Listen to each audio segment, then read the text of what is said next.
I didn't know a lot about Gallant going down there. All I knew is that he comes off through his social media as being larger than life, a big persona. Never know how you're going to vibe with them once you get with them in person.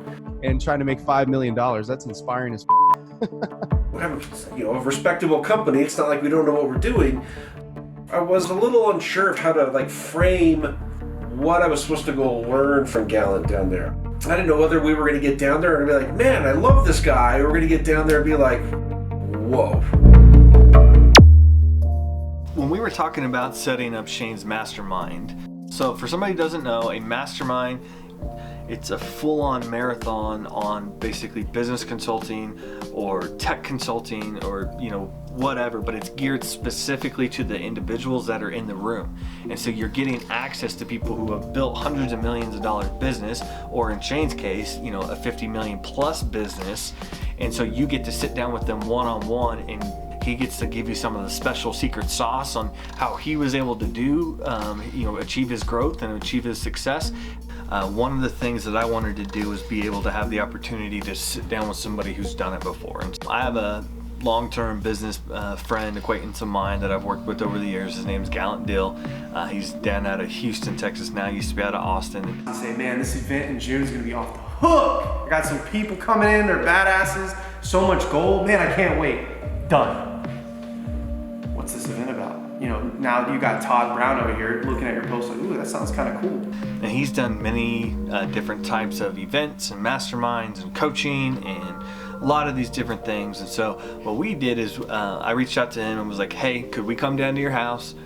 We'll pay you for your time, and you sit down and you walk us through exactly how all these different things work, and then we can develop kind of what Shane's mastermind would look like. 25-year-olds like, God, this guy's Jesus. I think Gallant generally attracts young entrepreneurs that are kind of trying to figure out what their business is going to be. What's their, as he would term, maybe it's a new term, vehicle. What's their vehicle for their success going to be? So that was more about him not teaching me content. It was drawing it out of me and figuring out the best way to pitch the resources I already have. I know that if I go down this coaching route, it's not going to be forever. And at some point, it's going to become old news as well. And you're like, all right, I need a new challenge. And so that's really what I've learned through all of this. It's not about reaching a level. It's not about an income. It's not about a lifestyle. I need to constantly be challenged personally. There's people out there that are in similar situations, maybe not the same thing, trying to take over a family business, but people fall into being contractors in our blue collar world. They're good at working with their hands. They can build a deck or do a basement remodel. So they're like, well, I should start my own business. But they know nothing about business. They don't actually enjoy the business side of things. They've hit this glass ceiling because they don't have the right skill set and they're miserable. I want to help that guy. And I feel like you'll really enjoy that, because if you like managing a team and seeing others succeed, you'll be more motivated, more than you've ever been, because you're going to get both sides of the challenges and that fulfillment in helping others.